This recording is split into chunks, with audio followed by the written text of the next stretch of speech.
오늘 함께 볼 성경의 본문은 창세기 32장 22절에서 32절까지입니다. 구약 49쪽 창세기 32장 22절에서 마지막 32절까지의 내용을 보겠습니다. 봉독하겠습니다. 밤에 일어나 두 아내와 두 여종과 11 아들을 인도하여 야복 나루를 건널세 그들을 인도하여 시내를 건너가게 하며 그의 소유도 건너가게 하고 야곱은 홀로 남았더니 어떤 사람이 날이 새도록 야곱과 씨름하다가 자기가 야곱을 이기지 못함을 보고 그가 야곱의 허벅지 관절을 치매 야곱이 허벅지 관절이 그 사람과 씨름할 때에 어긋났더라. 그가 이르되 날이 새려하니 나로 가게 하라. 야곱이 이르되 당신이 내게 축복하지 아니하면 가게 하지 아니하겠나이다. 그 사람이 그에게 이르되 내 이름이 무엇이냐? 그가 이르되 야곱이니이다. 그가 이르되 내 이름을 다시는 야곱이라 부를 것이 아니요 이스라엘이라 부를 것이니 이는 내가 하나님과 및 사람들과 겨루어 이겼음이니라. 야곱이 청하여 이르되 당신의 이름을 알려주소서. 그 사람이 이르되 어찌하여 내 이름을 묻느냐 하고 거기서 야곱에게 축복한지라. 그러므로 야곱이 그곳 이름을 브니엘이라 하였으니 그가 이르기를 내가 하나님과 대면하여 보았으나 내 생명이 보존되었다 함이더라. 그가 브니엘을 지날 때에 해가 돋았고 그의 허벅다리로 말미암아 절었더라. 그 사람이 야곱의 허벅지 관절에 있는 둔부의 힘줄을 쳤으므로 이스라엘 사람들이 지금까지 허벅지 관절에 있는 둔부의 힘줄을 먹지 아니하더라. 아멘. 성경에 나오는 지명 그리고 그 지명에 관련된 내용을 통해서 하나님의 말씀을 나누는 이 시간, 오늘은 야복 나루입니다. 또는 브니엘이라고도 합니다. 야복 나루 할 때에 나루는 그 강에서 배나 또는 사람들이 이렇게 자주 왔다 갔다 하는, 자주 건너 다니는 그곳을 나루라고 하지요. 그러니까 야복 나루는 야복강 중에서 사람들이 건너 다니는 그런 곳을 말합니다. 지도에서 보시듯이 이 야복강은 위쪽에 있는 갈릴리 호수에서 아래쪽에 있는 사해 그 중간에 보시면 야복강이 있습니다. 갈릴리 호수와 사해 중간에 위치한 강으로 갈릴리에서 사해로 흐르는 요단강, 그 요단강의 동쪽 지류에 해당이 되지요. 사진에서 보듯이 수심이 그렇게 깊지 않습니다. 그리고 이제 비가 많이 오는 그런 우기 때는 아래 사진처럼 그렇게 꽤 물이 돼서 흐르는 그런 일종의 간헐천입니다. 이 야복강 그리고 이 야복강의 야복나루, 이것이 우리에게 잘 알려지게 된 것은 오늘 본문에 나오는 것과 같이 야곱 때문입니다. 특히 이 야곱이 천사와 씨름을 해서 이긴 곳, 그래서 야곱의 이름이 하나님과 겨루어서 이겼다라고 하는 이스라엘, 28절에 나오죠. 그렇게 이스라엘로 야곱의 이름이 바뀐 곳으로도 유명합니다. 그 후에 야곱은 이곳을 말씀드린 대로 하나님의 얼굴, 즉 하나님의 얼굴을 직접 뵈고도 자신의 생명이 보존됐다라고 하는 그런 의미로 브니엘이라고 부름으로써 이 야복 나루 사건 이후에 이곳은 지난주에 소개된 베델과 함께 야곱에게 있어서는 두 번째 또 하나의 성지가 됩니다. 여러분들이 잘 아시는 대로 야곱은 형 에서로부터 붉은 죽, 팥죽 한 그릇으로 에서의 장자권을 사지요. 그리고 아버지 이삭의 눈을 속여서 에서가 받을 장자의 축복 기도도 받아냅니다. 가로챕니다. 이로 인해서 에서는 야곱을 죽일 생각까지 하게 되고 이를 눈치챈 어머니 리브가의 권유에 따라서 집에서 800여 킬로미터나 떨어진 바단 아람에 있는 하란의 외삼촌 라반의 집으로 야곱이 도망가게 되죠. 하란으로 가는 길에 지난 시간에 우리가 살펴봤던 베델, 옛 이름은 루스라고 했죠. 그 베델이라고 하는 그곳에서 야곱은 비로소 자신의 하나님, 자신과 함께 하시는 하나님을 경험하게 됩니다. 그 하나님을 통해서 자신을 향한 하나님의 섭리와 그리고 앞으로 어떤 복을 받을 것이다 라고 하는 하나님의 음성을 야곱이 듣지요. 외삼촌 라반의 집에 도착한 야곱은요, 뛰는 놈 위에 나는 놈이 있다 라고 하는 그런 말처럼 에서를 속인 자신보다 더 교활하고 그리고 더 간사한 외삼촌 라반에 의해서 무려 20년 동안을 한 푼도 받지 못하면서 라반을 위해서 일만 하는 그런 처지로 살게 되죠. 그 사이에 야곱은 라반의 딸인 레아와 라헬을 아내로 맞아들이고 또 그녀들의 여종들까지 첩으로 맞이하면서 이제 4명의 아내를 야곱이 맞이하게 되면서 이스라엘의 12지파를 이루는 그 아들들, 이제 나중에 이제 마지막 베냐민을 낳게 됩니다마는 라반의 집에서 11명의 아들을 낳게 되고 그리고 딸 디나를 얻게 되죠. 그런데 이제 이 야곱이 그 외삼촌 라반의 집에서 이렇게 이제 결혼도 하고 그리고 이제 가정을 이루기는 했지만 그럼에도 불구하고 이 라반의 속임수로 인해서 계속 무일푼의 삶을 살 수밖에 없게 됩니다. 그러니까 이제 야곱이 내가 이렇게는 계속 살 수가 없다. 이렇게 판단을 한 야곱이 이제 라반과 계약을 하죠. 그래서 그 계약에 따라서 양과 염소 중에 얼룩지고 점 있는 새끼가 나오면 그것을 자신의 것으로 하겠습니다. 그렇게 하는 것이 어떻겠습니까? 라고 하는 이 라반과 계약을 체결하게 되고 그래서 이제 얼룩지고 점 있는 아롱진 새끼가 나오면 이제 자기의 것으로 그렇게 하기로 했는데 그런데 이 또한 이 라반의 철저한 방해와 계략으로 생물학적 견지에서 보면 그렇게 얼룩지고 점 있는 새끼를 볼 수 없는 그런 상황에 야곱이 놓이게 되지요.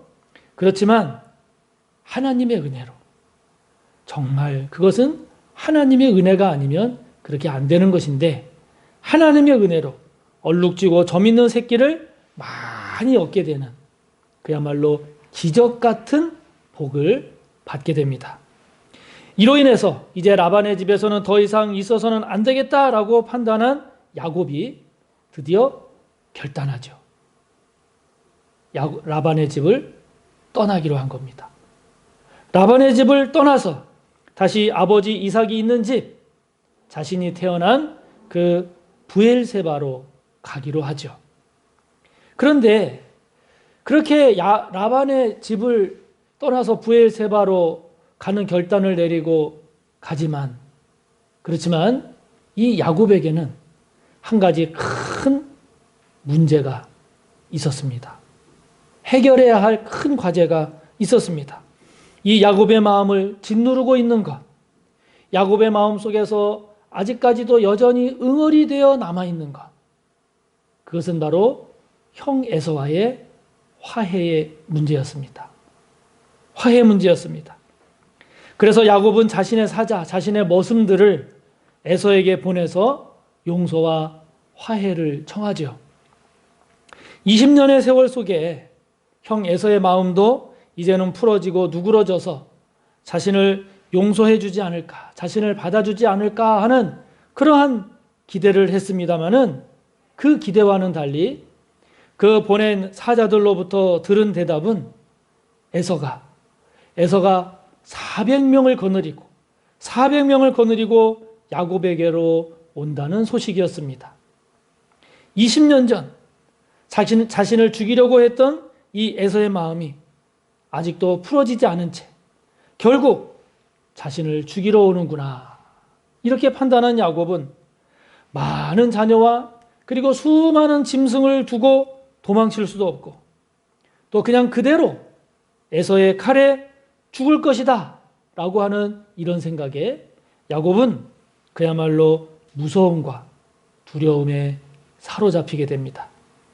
결국 야곱은 자신의 아내들 그리고 자녀들 그리고 그 수많은 짐승을 먼저 야복강을 건너가게 하죠. 야복강을 건너가게 합니다. 그리고는 야곱 자신 혼자만 그 야복나루에 남게 되죠. 아무도 없이 홀로 야복강 그 야복나루에 남게 된 야곱. 이곳에서 야곱은 밤이 새도록 어떤 사람 24절에 보면 어떤 사람으로 나옵니다. 호세아 12장 4절을 보면 천사라고 합니다. 아니 하나님이죠. 하나님과 씨름하게 되고 이 씨름을 통해서 야곱은 이스라엘이 됩니다. 야복나루에서 천사와 씨름하여 이스라엘이 된 이 야곱. 하나님은 오늘 이 야복나루에 있는 이 야곱을 통해서 야곱의 모습을 통해서 우리에게 무엇을 말씀하려고 하시는 걸까요? 가장 중요한 것은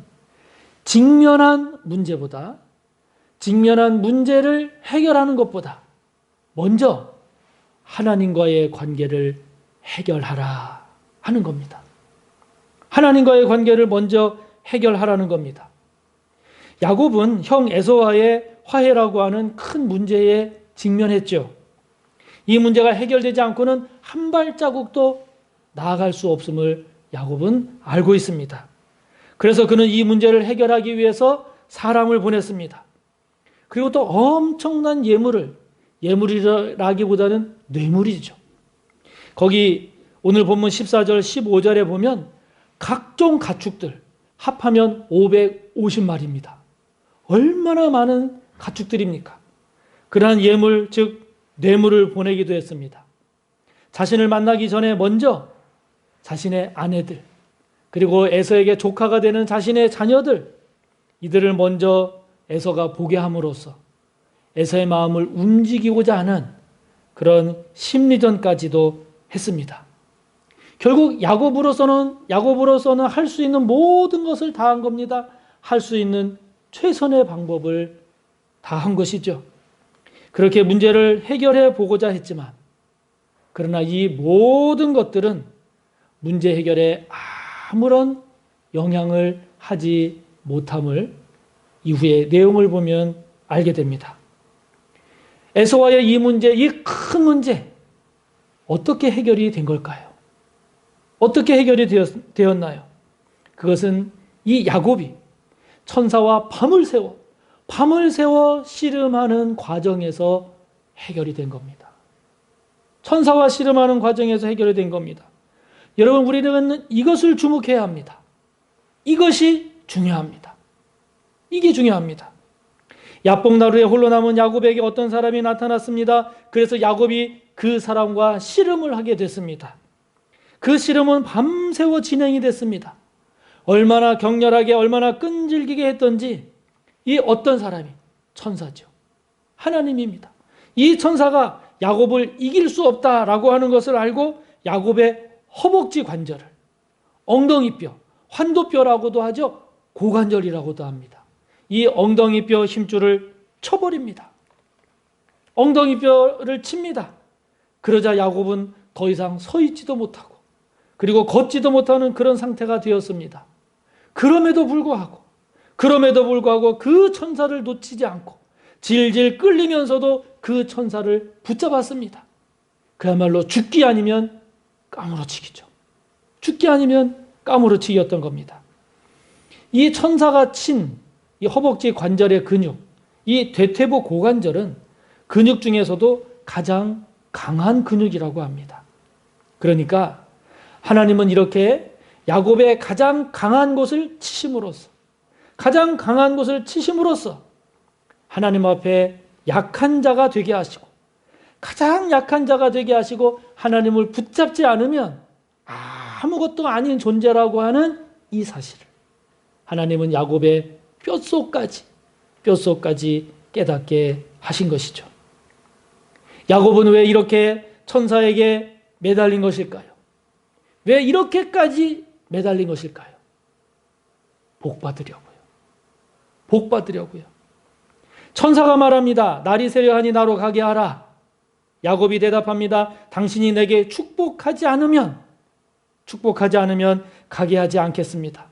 천사가 다시 묻습니다. 네 이름이 뭐냐?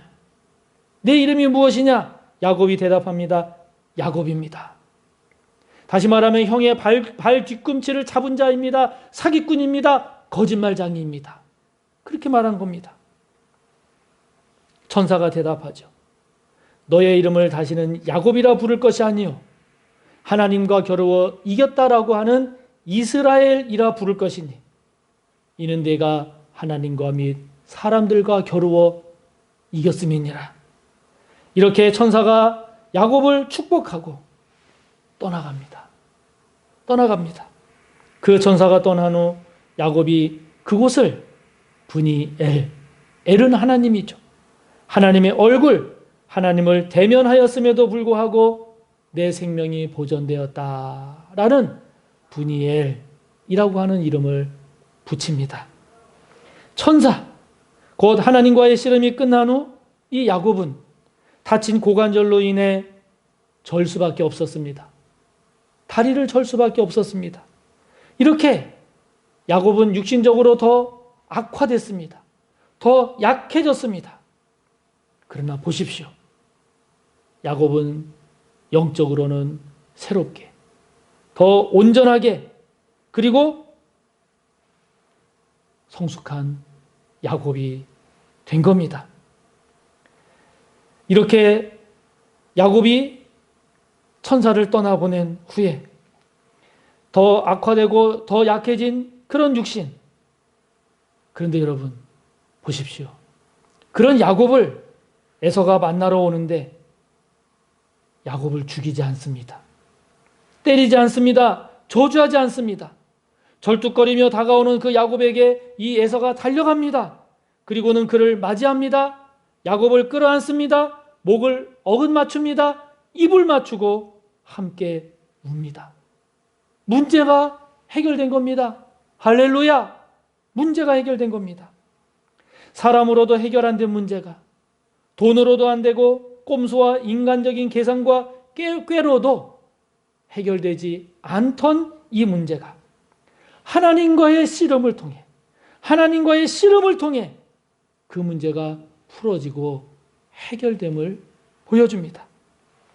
우리가 당면한 문제 해결을 위해서는 이렇게 하나님과의 관계가 먼저 해결되어야 함을 야곱을 통해 보여주십니다.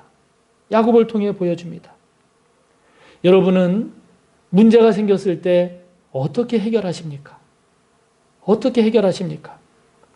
밤을 새워 문제의 원인을 분석하고 대책을 세우고 그래서 이 방법 저 방법 강구해서 이것이 최선의 방법이다. 이렇게 하십니까? 물론 그것도 한 방법이 될 수 있지요. 우리가 생각할 수 있는 최고의 방법으로 최선을 다해야 하지요. 그런데 여러분 그 전에 한 가지 여러분께 권면합니다. 하나님과의 관계를 먼저 해결하십시오. 인간적인 꾀로 에서를 속인 야곱은요, 외삼촌 라반에게서 그보다 더한 속임수로 결국 당하고 말지요. 또 꽉 막힌 에서와의 문제를 해결하기 위해서 또 꾀를 내서 사람을 보내고 엄청난 재물을 보내고 그리고 자신의 아내들과 자녀들을 이용한 심리전까지 동원했지만 그것으로 아무런 문제가 해결되지 않았습니다. 야곱과 에서와의 문제는 오늘 본문의 내용처럼 야곱이 하나님과의 관계가 해결되니까 그 문제 또한 해결되고 풀어지는 역사가 이루어졌습니다. 할렐루야! 할렐루야. 여러분, 이것은요, 우리가 요행이나 바라고 우연을 바라라 하는 것이 아닙니다. 우리가 할 수 있는 방법을 무시하라 이것이 아닙니다. 문제 해결을 위해서는 과연 무엇을 더 중요하게 여겨야 할 것인가 라고 하는 것을 우리에게 보여주시는 거죠. 무엇을 더 중요하게 여겨야 할 것인지를 우리에게 돌아보게 하시는 겁니다. 그러므로 사랑하는 성도 여러분, 문제가 생겼습니까? 문제가 생겼습니까? 그렇다면 하나님과 먼저 씨름하십시오. 하나님과 씨름하십시오. 급한 마음에 인간적인 생각에 이렇게 저렇게 이 방법 저 방법 하겠지요. 그러나 여러분 잊지 마십시오. 먼저 하나님께 나아가십시오. 하나님께 나아가십시오. 먼저 하나님과 씨름하십시오. 고관절이 부러져서 걸을 수 없게 되었다 할지라도, 그렇다 할지라도 먼저 하나님과 끝까지 씨름하십시오. 끝까지 씨름하십시오. 그래서 하나님으로부터 은혜와 복을 받으십시오.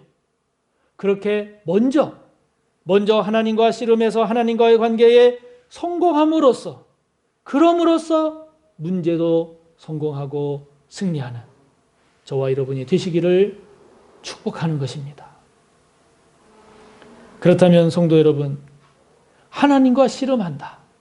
하나님과 씨름한다는 게 뭘까요? 기도입니다. 기도입니다. 야곱이 밤을 새워서 천사 곧 하나님과 씨름한 그것은 이 야곱이 밤을 새워 하나님께 기도한 겁니다. 기도한 겁니다. 문제가 생겼을 때 하나님께 나아가 하나님께 기도하는 것이 바로 하나님과 씨름하는 겁니다. 씨름하는 겁니다. 기도를 통한 하나님의 역사가 야곱과 에서의 문제를 해결했듯이 문제를 위한 최선의 방법, 그것은 기도하는 겁니다. 기도입니다. 사랑하는 성도 여러분, 기도의 힘을 믿습니까? 기도의 힘을 믿습니까? 기도의 은혜를 인정하십니까? 기도를 통한 문제 해결, 기도를 통한 하나님의 역사를 경험하셨습니까? 성경을 보십시오. 하나님의 사람들은 기도하는 사람들이었습니다. 하나님은 기도하는 사람의 그 기도를 통해서 역사하십니다. 그래서 그 기도를 통해서 하나님은 역사하시고 위기에서 건져주시고 때를 따라 돕는 은혜를 통해서 문제를 해결하십니다. 오늘의 야곱을 비롯해서 모세, 사무엘, 다윗, 이사야, 예레미야, 베드로, 바울, 예수님, 그리고 오늘 우리에 이르기까지 하나님의 사람들은 다 기도의 사람들이었습니다. 그들은 기도를 통해서 하나님께서 역사하시고 하나님이 함께 하시고 하나님께서 은혜를 베풀어 주시는 것을 맛보았습니다. 경험했습니다. 야곱은 이스라엘이 되죠. 이스라엘이 됩니다. 야복나루에서의 하나님과의 씨름을 통해 그는 하나님과 겨루어 이겼다라고 하는 이스라엘로 변합니다. 야곱에서 이스라엘로 변합니다. 여러분, 어떻게 사람이 하나님을 이기겠어요? 하나님이 져주신 거죠. 져주신 겁니다. 하나님이 누구에게 져주십니까? 하나님은 기도하는 사람에게 져주십니다. 우리가 능력이 있고 힘이 세서 하나님을 이기는 것이 아니라 하나님께서 우리의 기도와 간구에 당신의 마음을 움직이셔서 우리에게 져주시는 거죠. 져주시는 겁니다. 이 사건 이후에 야곱의 모습을 보면 옛날 에서를 속일 때의 그런 꼼수 혹은 속이는 인생을 살지 않습니다. 인간적인 계산이나 술수로 문제를 해결하려고 하지 않습니다. 물론 그가 살아가는 그 이후의 삶 속에서도 삶에서는 여전히 문제가 있고 어려움이 닥치고 그리고 위기에 내몰리기도 하지만 그러나 이제 야곱은 그 예전의 야곱이 아닌 이제는 하나님을 의지하는 이스라엘, 이제는 하나님께 나아가는 이스라엘, 이제는 하나님을 붙잡고 하나님을 의지하는 그런 이스라엘의 모습으로 성숙해져 감을 보게 됩니다. 그런 야곱의 모습을 보게 됩니다. 야곱은 이 야복 나루 사건을 통해서 허벅지 관절, 고관절을 다침으로 인해 육신적으로는 다리를 저는 그런 약한 모습이 됐지만, 그러나 영적으로는 새롭게 그리고 건강하게 세워지는 그런 야곱 이스라엘이 되었습니다. 그가 브니엘, 이 야복 나루를 지날 때 해가 돋았다라고 하는 31절의 말씀은 이제 야곱의 인생이 어두움이 아니라 빛된 인생이 될 것임을 보여줍니다. 희망과 소망의 삶이 될 것임을 보여주죠. 사랑하는 성도 여러분, 요즘 여러분들의 기도 생활은 어떻습니까? 얼마나 기도하고 계십니까? 어떻게 기도하고 계십니까? 점점 기도가 약해지는 시대입니다.